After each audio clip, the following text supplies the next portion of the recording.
तो कैसे हैं आप सभी बच्चे लोग। जैसा कि आपको वादा किया गया था कि हम जल्दी आपके साथ वापस आएंगे नॉन कोऑपरेशन मूवमेंट के लास्ट पार्ट के साथ में। जो लास्ट टॉपिक हमारा बच गया था वो है participation of different social groups in non cooperation movement. ठीक है, बिना टाइम वेस्ट किए आज जल्दी से टॉपिक पे आएंगे और एक छोटे से वीडियो में हम इस पूरे टॉपिक को कवर करेंगे। ठीक है, तो जैसा कि हमने पिछली बार देखा था कि गांधी जी ने नॉन कोऑपरेशन मूवमेंट को इस तरीके से बनाया है कि इंडिया की सारे सोशल ग्रुप्स, इंडिया के सारे कम्युनिटीज इसके साथ में खुद को आइडेंटिफाई कर पाए। ठीक है, हम सभी जानते हैं कि सभी कम्युनिटीज के एस्पिरेशंस अलग अलग हैं, सभी कम्युनिटीज की प्रॉब्लम्स अलग अलग हैं। ट्राइबल कम्युनिटी की प्रॉब्लम कुछ और है, प्लांटेशन कम्युनिटी की कुछ और है, वर्कर्स की कुछ और है, बिजनेसमैन की कुछ और है, शहर में रहने वालों की कुछ और है। तो वो क्यों आएंगे पार्टिसिपेट करने के लिए एनसीएम में, जब उन सभी की प्रॉब्लम्स को नॉन कोऑपरेशन मूवमेंट में इंक्लूड किया जाएगा। ठीक है, जैसे कि हम बुक की लैंग्वेज में बोलें तो when the aspirations or when the different aspirations of all the communities or social groups will be included in NCM, then only the participation in the movement will increase। तो हमने देखा कि गांधी जी ने इसका सॉल्यूशन निकाला।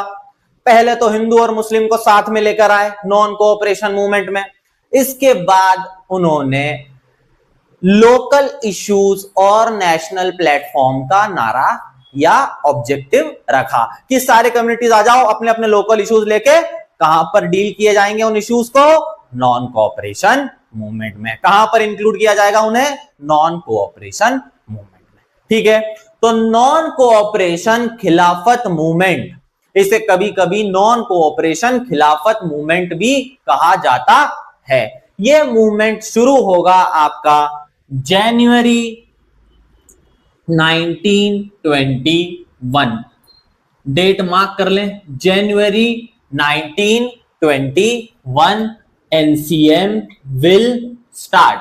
ठीक है, एनसीएम स्टार्ट हुआ और हम देख रहे हैं कम्युनिटीज। ठीक है, तो सबसे पहली हमारी कम्युनिटी है टाउन्स के लोग, यानी शहर के लोग। भैया शहर से कौन कौन आए, क्यों आए, किस लिए आए, कैसे पार्टिसिपेट करा और क्या कमियां रह गई, यह सब देखना है। ठीक है, तो शहर में रहने वाले लोग जो उस समय की बड़े बड़े शहर थे, जैसे बॉम्बे प्रोविंस, जैसे कि सूरत एक बड़ा शहर है, जैसे कि हैदराबाद एक बड़ा शहर है, जैसे कि बंगाल एक बड़ा शहर है, इन सब सिटीज में पार्टिसिपेशन कैसा रहा। ठीक है, तो बड़े शहरों से started in cities, town cities एक ही बात है, शहर की बात हो रही है। शहरों से किन लोगों ने पार्टिसिपेट किया, मिडिल क्लास।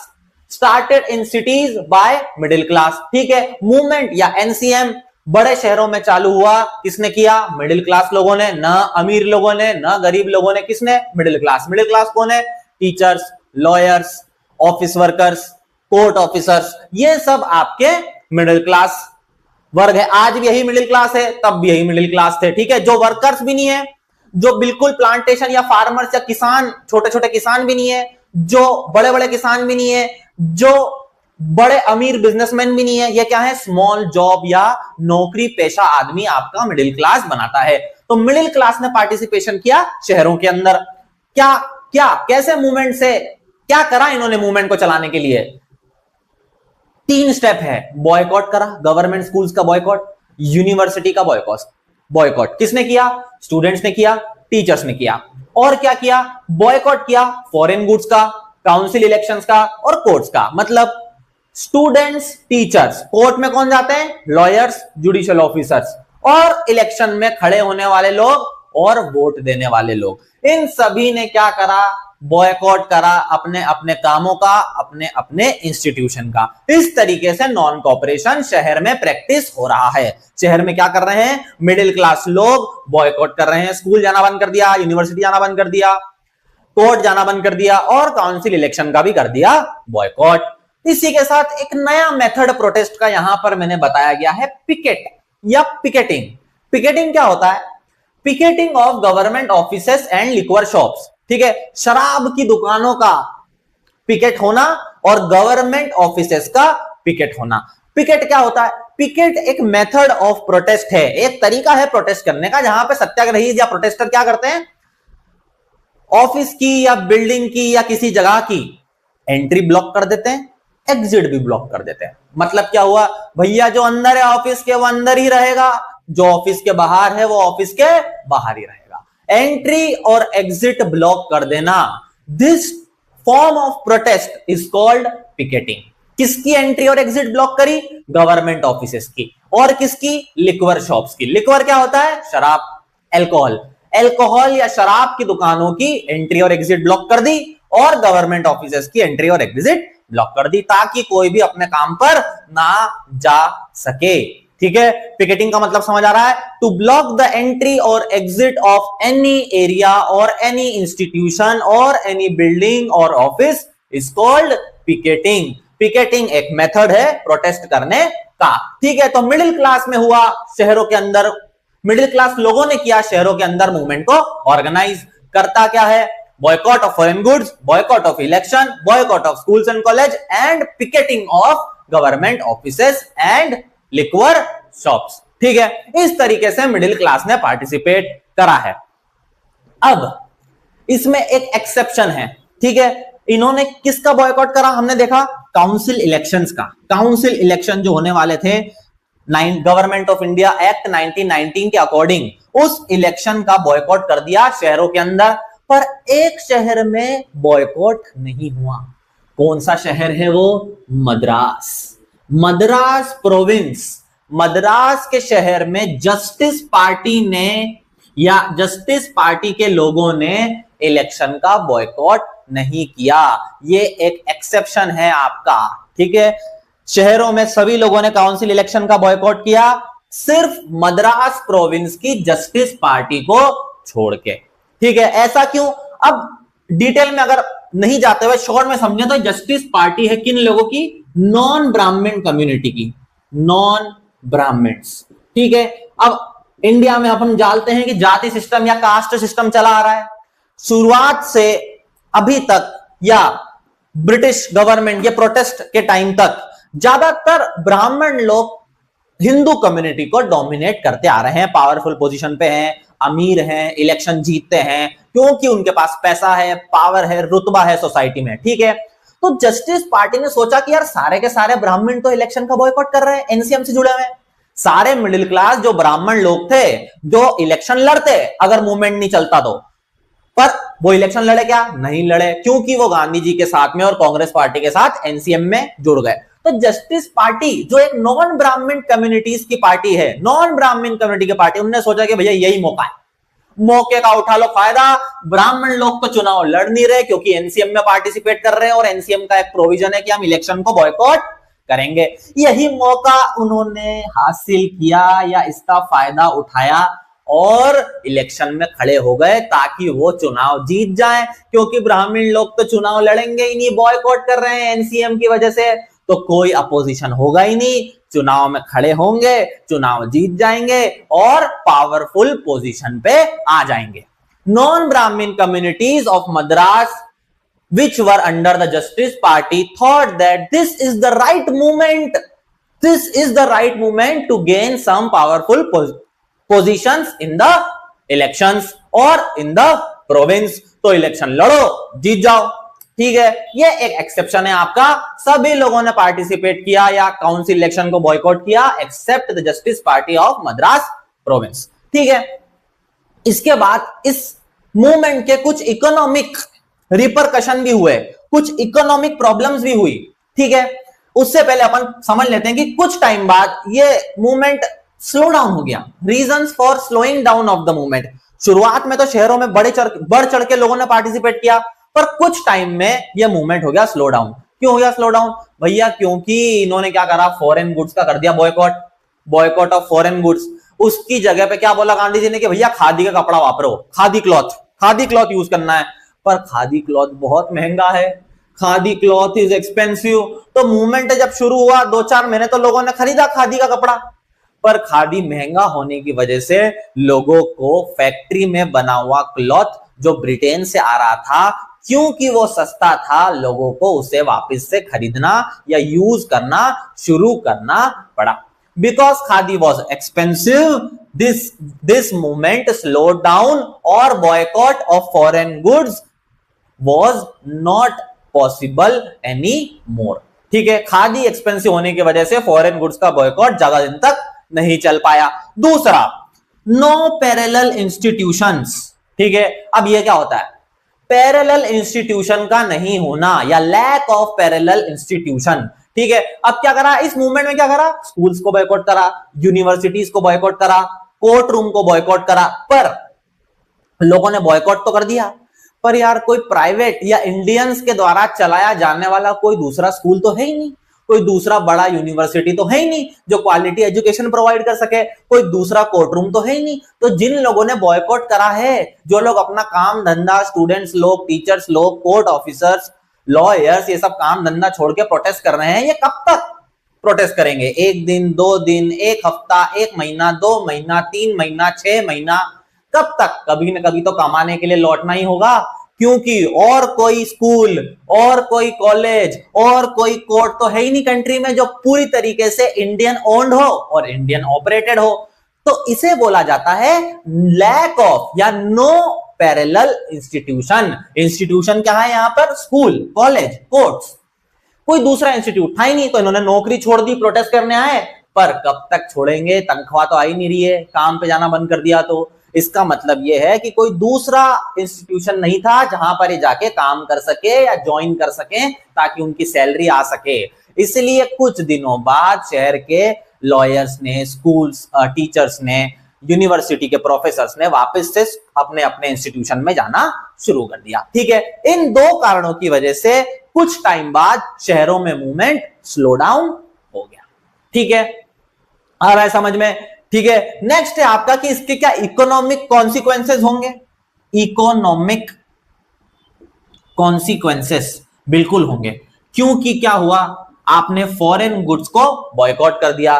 ठीक है, इसकी वजह से क्या हो गया, इंपोर्ट जो होता था फॉरेन गुड्स का वो ड्रास्टिकली रिड्यूस हो गया, या उसकी वैल्यू या उसको खरीदना लोगों ने कम कर दिया। उसकी value, import of foreign goods की वैल्यू क्या हो गई? डिक्रीज हो गई, डिक्रीज हो गई। यह है एक और आपका रिपरकशन की value of foreign goods decrease. ये है आपका इकोनॉमिक कॉन्सिक्वेंसेस। शायद वो 102 करोड़ रुपए की वैल्यू का फॉरेन गुड्स इंपोर्ट होता था जो आधा हो गया और खाली 57 करोड़ का बचा। ठीक है, ये हुआ था repercussion. The value of foreign goods before NCM was 102 crore and after the movement it was reduced to half, that is up to 57 crores. This is the movement in cities and towns. ठीक है, शहरों में NCM करते वक्त ये किया लोगों ने। ठीक है, नेक्स्ट है आपका rebellion in country side. Country side क्या होता है? कंट्री साइड जनरली यूके में वर्ड यूज होता है, इसका मतलब है रूरल इलाका या पिछड़ा हुआ इलाका। ये क्या था? शहरी इलाका, अर्बन लोगों ने ऐसे करा मूवमेंट को। ठीक है, क्या कंट्री साइड में भी सेम होगा? क्या रूरल इलाके में भी सेम होगा?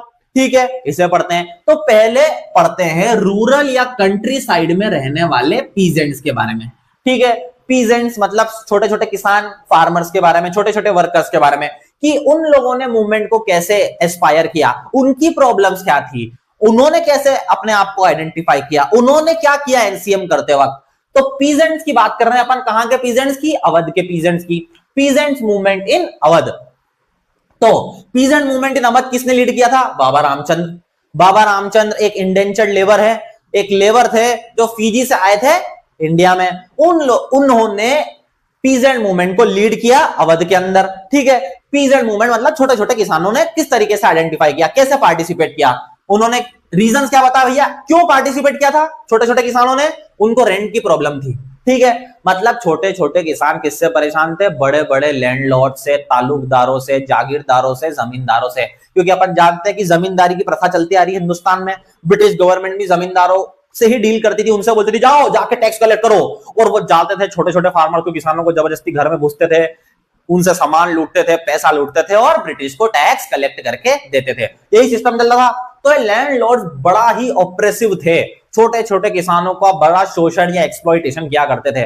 वो परेशान थे छोटे छोटे फार्मर्स, हाई रेंट की प्रॉब्लम थी उनके पास कि बहुत किराया देना पड़ता है साहब, घर में रहने का, खेती करने का, जमीन पे उधार में लीज पे लेके खेती करते थे छोटे छोटे किसान, तो बहुत किराया वसूल करते थे। ठीक है, इतना किराया था कि उनका खुद का खर्चा नहीं चलता था और उनको जबरदस्ती क्या करना पड़ता था, भीख मांगनी पड़ती थी। दे वर फोर्स्ड टू बेग, ठीक है, भीख मांग के गुजारा करना पड़ता था। तो उनकी प्रॉब्लम है सब। पहली प्रॉब्लम है कि हाई रेंट, बहुत किराया वसूल रहे हैं बड़े बड़े किसान लोग, लैंडलॉर्ड्स लोग, तालुकदार लोग। दूसरी कि जबरदस्ती भीख मंगवा रहे हैं साहब, जबरदस्ती भीख मांगने पड़ती है उनको गुजारा करने के लिए, क्योंकि रेंट में ही सारा पैसा निकल जाता है। तीसरा, इंक्रीज रेवेन्यू, इतना रेवेन्यू टैक्स बढ़ा दिया है ब्रिटिशर्स ने, जो बड़े बड़े किसान लोग कलेक्ट करते हैं तो लैंडलॉर्ड्स के रेवेन्यू कलेक्शन से भी परेशान है। ठीक है, इतना ज्यादा टैक्स वसूलते हैं, रेवेन्यू वसूलते हैं। ये तीन प्रॉब्लम है। इन तीन प्रॉब्लम के लिए पीजेंट्स ने एनसीएम को ज्वाइन किया। मैंने बोला हर ग्रुप की अलग समस्या है, हर ग्रुप की अलग। यहां पे पीजेंट की समस्या क्या है? High rent, forced beggar, increase revenue. This is the reason they joined in NCM और they rebelled in the countryside. ठीक है, पीजेंट ने इसकी वजह से ज्वाइन किया। अब इन्होंने पार्टिसिपेट कैसे किया, क्या क्या करा?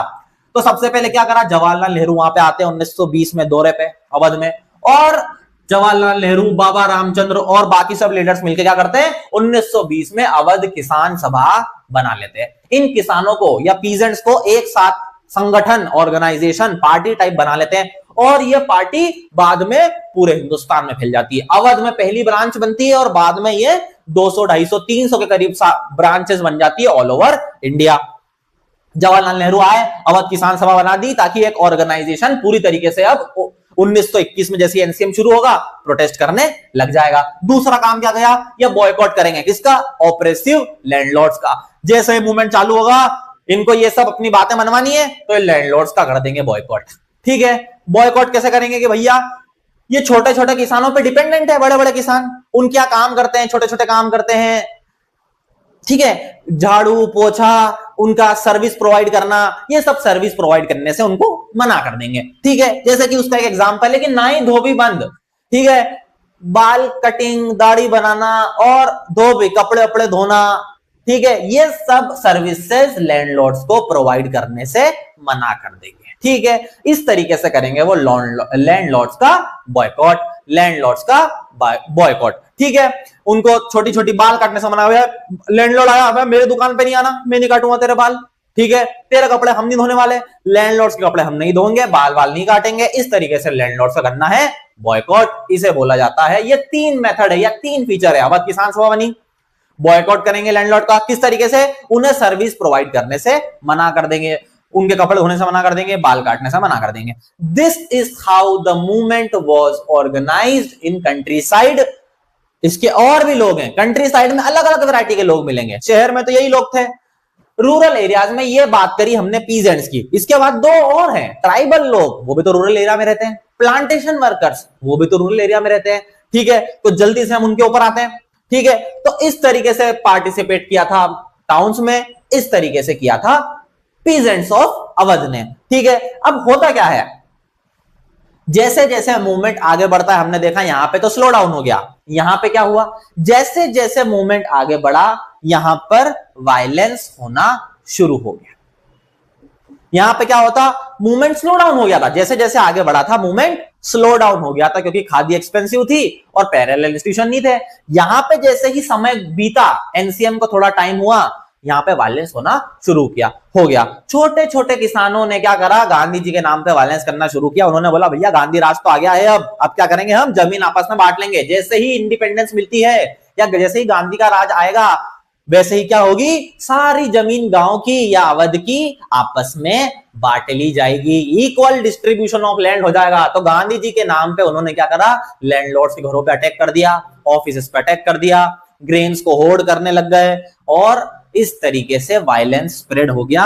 और गांधी जी के नॉन वायलेंस के मैसेज को अल्टीमेटली पीजेंट्स ऑफ अवध ने या रूरल साइड्स के पीजेंट्स ने थोड़ा सा गलत इंटरप्रेट कर लिया। ठीक है, तो गांधीज नेम वाज इंड्यूस्ड या was taken while doing violent acts in country side. उन्होंने गलत मतलब समझा और अटैक करना शुरू कर दिया। उन्होंने लगा गांधी राज आ गया है, ब्रिटिश का हुकूमत खत्म हो जाएगी, इसलिए जबरदस्ती जमीन छीन लो लैंडलॉर्ड से और आपस में बांट लो। ठीक है, तो हम जल्दी ही आते हैं, जल्दी आगे बढ़ते हैं और नेक्स्ट कम्युनिटी के पास चलते हैं। ठीक है, तो जल्दी से हम मिटा लें इसे।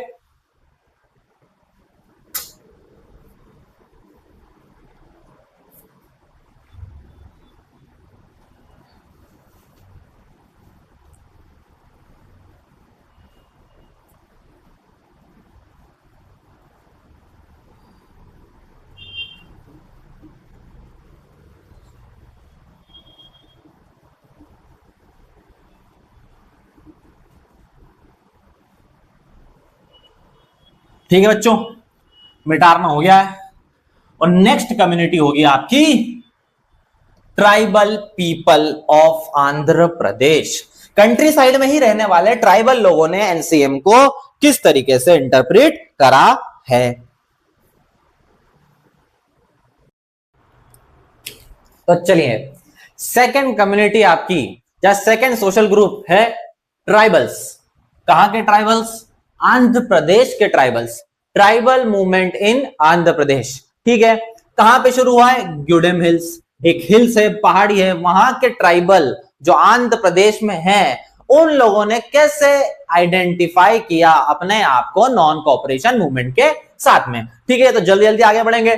ग्यूडेम हिल्स ऑफ आंध्र प्रदेश में मूवमेंट को लीड किया एक मिस्टिकल पर्सनैलिटी जिसका नाम है Alluri Sitaram Raju. Alluri Sitaram Raju led the tribal movement in Andhra Pradesh. ठीक है, कब? 1920 में। अब ये अल्लूरी सीताराम राजू है कौन? ये एक सेल्फ प्रोक्लेम्ड गॉडमैन है, अपने आप को ये चमत्कारी पुरुष के तरह पेश करता है लोगों के सामने। ठीक है, आज के तारीख में लोग बाबाओं में मान रहे, तो तब तो आज से 100 साल पहले अंधविश्वास बहुत ज्यादा बड़ा हुआ है हिंदुस्तान के अंदर। तो ये अपने आप को कैसे पोर्ट्रे करता है? As a godman. ठीक है, कैसे? ये गांधीयन आइडियल्स में बिलीव करता है, जैसे खादी का कपड़ा, जैसे स्वराज में, और गांधी जी की पॉलिसीज में पूरी तरीके से बिलीव करता है, पर साथ ही साथ proclaimed himself as godman, doing astrological predictions, having healing powers, surviving bullet shots etcetera. ठीक है, कैसे प्रोक्लेम करता है भैया कि मैं भविष्य बताऊंगा, एस्ट्रोलॉजिकल प्रिडिक्शंस करूंगा, आपका भविष्य बता दूंगा। लोग इसके पास जाते हैं कि भाई बाबा अल्लूरी सीताराम राजू बाबा के पास लोग जाते हैं किसके लिए? अपना भविष्य जानने के लिए। अपने आप को प्रोक्लेम किस तरह के करा कि भैया मेरे पास हीलिंग पावर है, मैं लोगों की बीमारियों को चुटकियों में ठीक कर दूंगा, मेरे हाथ से ऐसी रोशनी निकलेगी और सारी बीमारियां और दुख दर्द दूर हो जाएंगे। ठीक है, और नेक्स्ट क्या है? He also said that he can survive bullet shots. गोली मार दो फिर से उठ खड़ा होगा, रिकारनेशन। ठीक है, गोली मार दो अपने आप बुलेट शॉट्स हील हो जाएंगे। इस तरीके से लोगों को बेवकूफ बनाया। पर ये इसके अलावा इसने गांधी जी के आइडियाज में बिलीव करा और ही विल लीड, ये समझ जाएगा कि भैया गांधी जी ने स्वराज का एनसीएम चालू करके बहुत ही अच्छा काम करा है, मैं गांधी जी के सपोर्ट में हूं, पर मैं गांधी जी की बस एक ही बात नहीं मानता कि आजादी नॉन वायलेंस से नहीं आएगी, आजादी आएगी वायलेंस से। तो ये गांधी जी के प्रिंसिपल्स में तो मानता है एक्सेप्ट नॉन वायलेंस। इसने क्या बोला कि आजादी आएगी, गांधी जी के प्रिंसिपल सच्चे हैं, पर आजादी छीन के लेनी पड़ेगी, वायलेंस करना पड़ेगा। So he believed in every ideals of Gandhi ji, but not of non-violence. He said that violence is necessary to for the independence of India. ठीक है, तो अल्लूरी सीताराम राजू गांधी जी के प्रिंसिपल में मानता है, खुद को गॉडमैन की तरह पोर्ट्रे करता है, चमत्कारी पुरुष जो भविष्य बताएगा, हीलिंग पावर्स है, बुलेट शॉट को सर्वाइव कर जाएगा। ठीक है, इस तरीके से ये लीड करेगा ट्राइबल मूवमेंट को।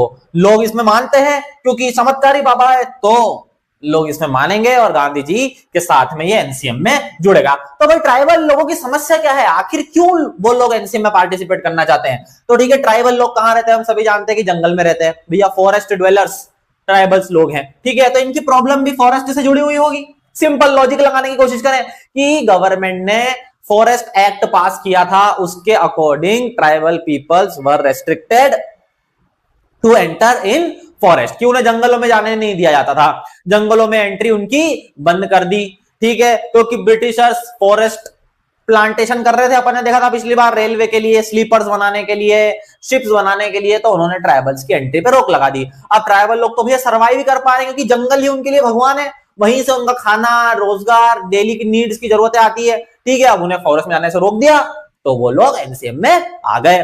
दूसरा, ग्रेजिंग टैक्स। अब ये लोग क्या करते हैं, चरवाहे हैं, गाय, भैंस, बकरी, ऑक्सेस एक्सेट्रा एक्सेट्रा एनिमल्स को चरवाते हैं। तो गवर्नमेंट ने क्या करा था, ब्रिटिश गवर्नमेंट ने ग्रेजिंग पे भी टैक्स लगा दिया था कि भैया ग्रेज करोगे जमीन पे हमारी तो टैक्स देना पड़ेगा।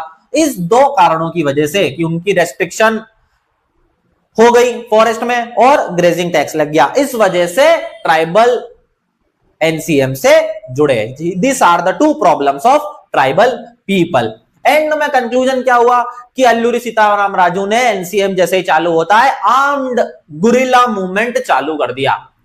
यहां पे मैंने लिखा है गुरिल्ला मूवमेंट, मिलिटेंट, एक मिलिटेंसी की तरह ये हमला करने लगे, ब्रिटिश ऑफिसर्स पे अटैक करने लगे, पुलिस स्टेशन पे अटैक करने लगे, ठीक है।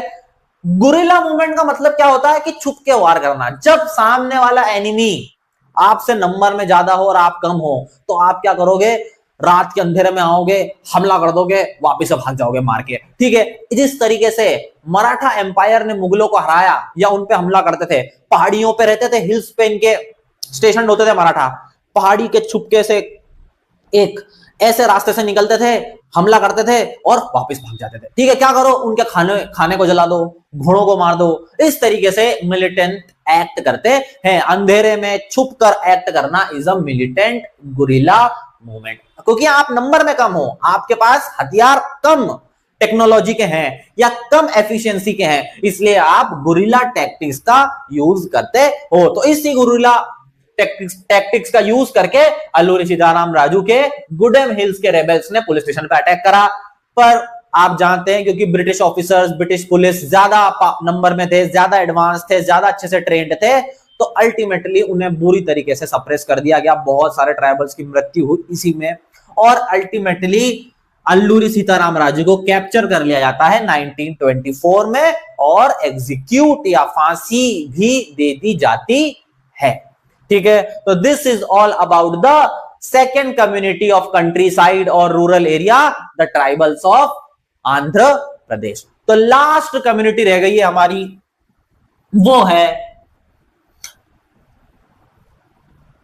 Plantation workers. Plantation workers, how did they identified themselves with non cooperation movement. Plantation workers ने कैसे आइडेंटिफाई किया? तो प्लांटेशन वर्कर्स के लिए एक अलग ही समस्या है जिसे हम अभी देखते हैं, ठीक है। प्लांटेशन वर्कर्स आपका नंबर 3 बनाएगा, प्लांटेशन वर्कर्स कहां के हैं ये? आसाम के। आसाम में कौन सा प्लांटेशन होता है? सिंपल, बिल्कुल सही है आप लोग, tea plantation, tea plantation of Assam, ठीक है। यहां ये है आपका थर्ड कम्युनिटीज प्लांटेशन वर्कर, या कहां के? आसाम के, ठीक है। चलिए आगे बढ़ते हैं।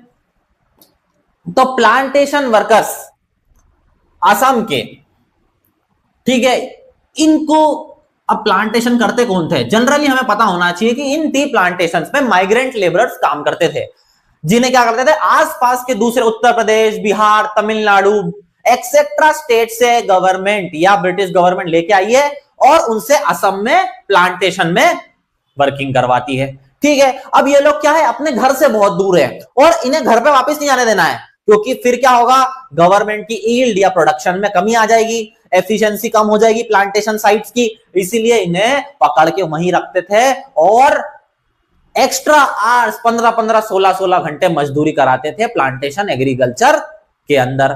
ठीक है, तो यही है इनकी प्रॉब्लम। गवर्नमेंट ने इन्हें कंट्रोल करने के लिए कानून पास कर दिया जिसका नाम था inland immigration act. Inland immigration act, inland immigration act of 1859। क्या है act? This act restricted the movement of plantation workers from plantation sites. मतलब plantation workers are not allowed to leave the tea gardens of Assam. क्या है ये act? Plantation workers, repeat करते जाएं, plantation workers, Assam के plantation workers are restricted to leave the tea gardens, to leave the tea gardens without permission, tea gardens without permission. ठीक है, this is inland immigration act, यही है inland immigration act. इसी act, यही है किसकी problem? Tribals की problem. This act is the problem of tribals. पक्का? ट्राइबल्स नहीं बेटा, प्लांटेशन वर्कर्स की प्रॉब्लम। ठीक है, this is the problem of plantation workers. Inland immigration act of 1859 which restricted them to leave the tea gardens without the permission of British officers. Done. Simple है, इसी problem की वजह से उन्होंने NCM में ज्वाइन किया। करते क्या है लोग, जैसे ही एनसीएम शुरू होता है और उन्हें लगता है कि भैया गांधी राज हैज अराइव्ड, क्या अराइव हो गया है? गांधी राज। जब गांधी राज आएगा तो सबको अपने विलेजेस में क्या मिल जाएगी? जमीन मिल जाएगी और हम सब अपने घर जाना शुरू कर सकते हैं। तो जैसे एनसीएम शुरू होता है, सारे के सारे क्या चले गए? टी गार्डन छोड़ छाड़ के अपने घर के लिए निकल गए। सिंपल। जैसे ही एनसीएम चालू हुआ, ये लोग गांधी राज, इनको लगा गांधी राज आ चुका है, गांधी जी सबको हरा देंगे, ब्रिटिशर्स को हरा देंगे, आज से इंडिया इंडिपेंडेंस हो जाएगा 1 साल के अंदर, तो जल्दी जल्दी अपने गांव निकल लो और फटाक से गांधी जी सबको जमीन देंगे अपने ही गांव में, ताकि सब अपनी फैमिली के साथ में रह सके। इसमें से कई मजदूर तो ऐसे होंगे जिन्होंने सालों से अपने परिवार को देखा भी नहीं होगा, और जब कोई वीडियो कॉल तो होता नहीं है, तो बेचारे के अगर छोटे छोटे बच्चे होंगे तो उनका चेहरा तक भूल गए होंगे वो, तो कि पिताजी दिखते कैसे हैं।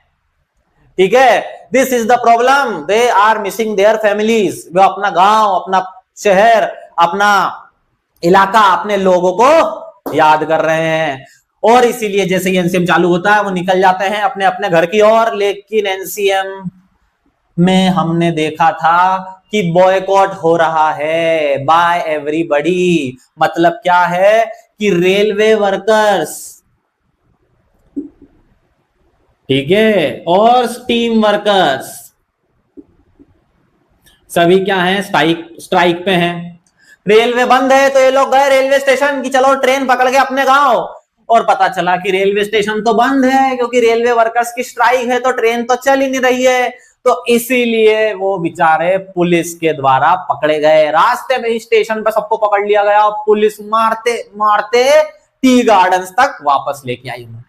ठीक है, तो this was the aspiration. Plantation workers अपने घर जाना चाहते थे because they were restricted by the inland immigration act. पर वो जाने लगे, पर क्योंकि एनसीएम में बॉयकॉट कर रहे थे सभी लोग, रेलवे वर्कर्स भी स्ट्राइक पे थे, तो ट्रेन तो चल नहीं रही थी। रेलवे स्टेशन जाते हैं, पुलिस वाले उन्हें वहां पकड़ लेते हैं और मारते मारते टी गार्डन्स तक लेकर आ जाते हैं। ठीक है, तो this is all about the community participation of NCM. ठीक है, शॉर्ट में अगर हम देखें तो हिंदूज ने पार्टिसिपेट किया स्वराज के लिए, मुस्लिम्स ने पार्टिसिपेट किया खिलाफत के लिए। ठीक है, पर जो 4 कम्युनिटी या सोशल ग्रुप्स आपको देखना है उसमें से पहले क्या है? Movement in towns. पहला क्या था? Movement in towns. किसने पार्टिसिपेट किया? मिडिल क्लास ने। Middle class. दूसरा क्या था, कंट्री साइड में, कंट्री साइड मतलब रूरल इलाका, गांव का इलाका। कंट्री साइड में किसने पार्टिसिपेट किया, पहले अपन ने देखा कि peasants of Awadh, peasants of Awadh. दूसरा अपन ने देखा क्या, ट्राइबल्स, ट्राइबल्स ऑफ आंध्र प्रदेश या आंध्र प्रदेश। और तीसरा अपन ने देखा plantation workers of Assam, plantation workers of Assam. Simple है, 4 कम्युनिटी याद रखना है। इसके अलावा Hindus participated for Swaraj, Muslims participated for खिलाफत। ठीक है, तो टाउन्स में मिडिल क्लास ने पार्टिसिपेट किया, बॉयकॉट किया, पिकेट किया, boycott of foreign goods, boycott of election और picketing of liquor shops and government offices.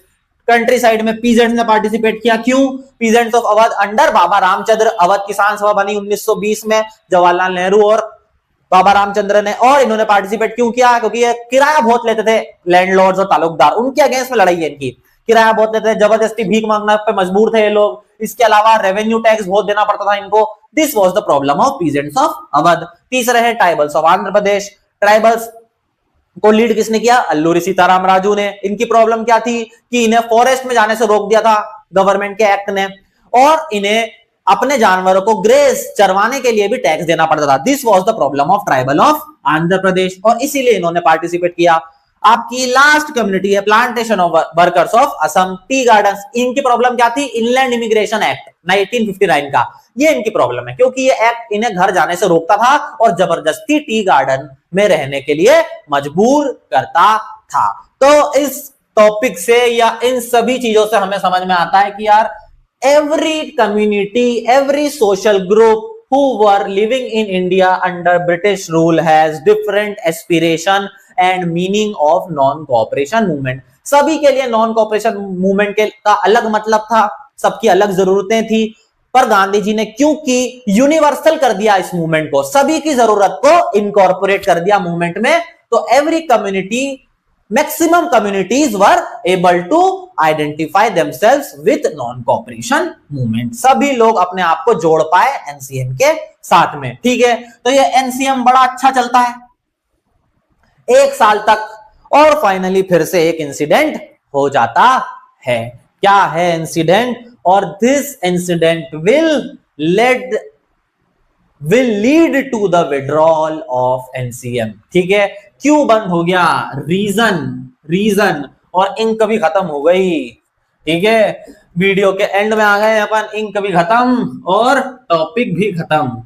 Reason to stop और विथड्रॉ, बंद करना, किसको, रीजन टू स्टॉप और विथड्रॉ नॉन कोऑपरेशन मूवमेंट, क्यों बंद करा गया। ठीक है, तो एक इंसिडेंट हो गया मार्च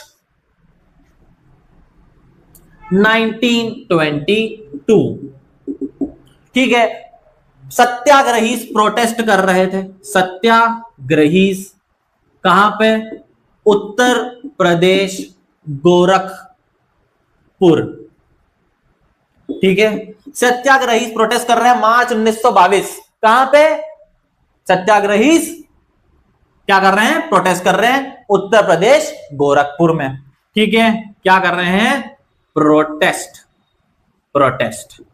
ठीक, और क्या हो जाता है, सत्याग्रही थोड़े से वायलेंट हो जाते हैं, अटैक कर देते हैं, पुलिस वाले इन्हें दबाने के लिए और अटैक कर जाते हैं। ठीक है, और इसी क्लैश में the satyagrahi and police clash in Uttar Pradesh Gorakhpur, और सारे सत्याग्रही मिलकर एक पुलिस स्टेशन जो इसी गोरखपुर शहर में होता है, जिसका नाम है चौरी चौरा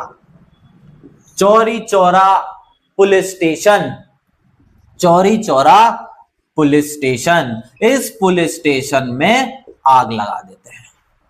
ठीक है, started fire, satyagrahi started fire in Chauri Chaura police station, which because of this or which led to the killing of 22 policemen.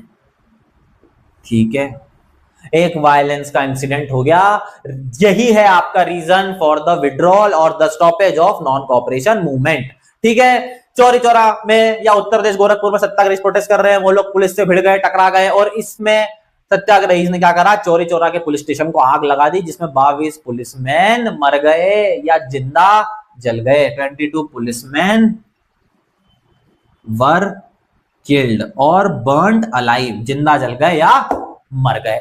अब भैया वायलेंस हो गया, गांधी जी मानते ही नहीं है वायलेंस में, और गांधी जी ने बोला कि भैया वायलेंस हो चुका है तो इस मूवमेंट से अब मेरा कोई नाता नहीं है, and now I stop non cooperation movement. ठीक है, this became the reason to stop non cooperation movement by Mahatma Gandhi. This is the last end the end of non cooperation movement. ठीक है, एक बहुत बड़ा टॉपिक, काफी डिटेल में अपन लोगों ने समझा है। पर क्या लगता है कि एक वायलेंट का इंसिडेंट और गांधी जी बंद कर देंगे? ठीक है, गांधी जी ने बोला तो यही, पर सोच क्या रही होगी? आप समझिए कि ये सब जो मूवमेंट में पार्टिसिपेट कर रहे हैं आम लोग हैं, आम पब्लिक। ठीक है, और आम पब्लिक कब तक लड़ेगी? एक साल से ये किसान लोग, मजदूर लोग, प्रोटेस्टर, शहर में रहने वाले ट्राइबल्स, सभी लोग अपना काम धंधा छोड़ के ब्रिटिश की पावरफुल गवर्नमेंट के अगेंस्ट में लड़ाई कर रहे हैं। ठीक है, अब लड़ाई कर रहे हैं, पर क्या है, ये सब डेली वेज वर्कर्स है। इसमें से मैक्सिमम लोग जो हैं वो डेली भत्ते पे काम करते हैं कि अगर आज मजदूरी करी तो पैसा आएगा और शाम को उनके बीवी बच्चे और माँ बाप खाना खाकर सो पाएंगे। मतलब अगर काम पे नहीं गए मतलब भूखा रहना पड़ेगा। ठीक है, तो जब तक कांग्रेस फंड कर पा रही थी इस मूवमेंट को, सत्याग्रही को खाने का खर्चा दे पा रही थी या खाना खिला पा रही थी, अब खाना कांग्रेस ही खिलाएगी? गांधी जी के कहने पे लोग अपना काम धंधा छोड़ के घर रोड पे आए, तो जो लोग सरवाइव कर सकते हैं वो लोग तो कर रहे हैं, पर बाकी छोटे छोटे किसानों को तो गवर्नमेंट को, मतलब कांग्रेस पार्टी को खाना देना पड़ेगा। अब कांग्रेस के पास भी फंडिंग कम हो रही है। हो सकता है ना, आप सोचो, दिमाग लगा के सोचो कि ये भी कारण हो सकता है, ये भी कारण रहा होगा। और एक साल तक मूवमेंट चल गया है, कांग्रेस की फंडिंग भी खत्म होने वाली है और लोग परेशान हो गए हैं मूवमेंट से, कुछ नतीजा नहीं निकल रहा। साल भर से प्रोटेस्ट करने हैं, जनवरी 1921 में चालू हुआ और मार्च 1922 आ चुका है। 1 year of more than 1 year have been passed since the protest has been started। तो लोग है परेशान। तो समझने वाली बात है कि एक चीज सीखो कि भैया आम आदमी हमेशा नहीं लड़ सकता। कब तक लड़ेगा? और पैसे की भी तंगी होगी शायद, क्योंकि हर प्रोटेस्ट को फंड करना पड़ता है, याद रखें। ठीक है, तो जितने भी लोग बड़े बड़े पोजीशन पे होते हैं वो क्या करते हैं, अगर अपने इलाके में प्रोटेस्ट चल रही है तो क्या करेंगे, वो लोग पता करेंगे क्या कि भैया इनको पैसा कौन भेज रहा है प्रोटेस्ट करने का, क्योंकि जो लोग भी रोड पे बैठ के नारे लगा रहे हैं उनके खाने का इंतजाम हो रहा है, मस्त समोसा, कोल्ड ड्रिंक, चाय पानी सब चल रहा है और प्रोटेस्ट भी कर रहे हैं, नारे भी लगा रहे हैं। ठीक है, रोड का चक्का भी जाम करके रखा है। तो गवर्नमेंट यही तो करती है, क्या करती है कि इन्हें पैसा कौन दे रहा है प्रोटेस्ट करने का, उसका गला पकड़ो, उसको मारो जेल में लाके, थाने में लाके डंडे, और भैया पैसा देना बंद कर, अपने आप प्रोटेस्ट रुक जाएगा। ये चीज देखने वाली है। गांधी जी ने भी यही सोचा भैया कि अच्छा टाइम है, वायलेंस भी हो चुका है, अपन वायलेंस से मानते नहीं है, वायलेंस का बहाना बना के मूवमेंट को रोक दो। ठीक है, अब एक्चुअली क्या सोचा या क्या सोच रही होगी ये तो हम बस आज की तारीख में प्रिडिक्ट ही कर सकते हैं। हमारे पास तो ये रीजन है कि भैया वायलेंस हो गया इसलिए गांधी जी ने बंद कर दिया, क्योंकि यही बुक में लिखा है। पर समझने वाली बात है कि आम आदमी हमेशा नहीं लड़ सकता, इसलिए प्रोटेस्ट को कभी ना कभी तो बंद करना पड़ेगा, और गांधी जी को शायद मौका मिल गया प्रोटेस्ट को बंद करने का। ठीक है, तो डिटेल्ड टॉपिक, काफी बड़ा मूवमेंट आज हम खत्म कर चुके हैं। फाइनली ये पूरा माउंटेन हम काट चुके हैं। इसके बाद एक और बड़ा मूवमेंट होगा, सिविल डिसओबीडियंस।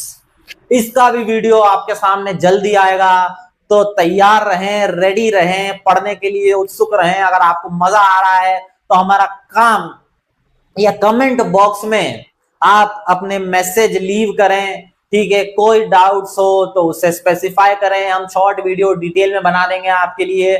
ठीक है, तो आज का टॉपिक यहीं खत्म करते हैं। जय हिंद, जय भारत।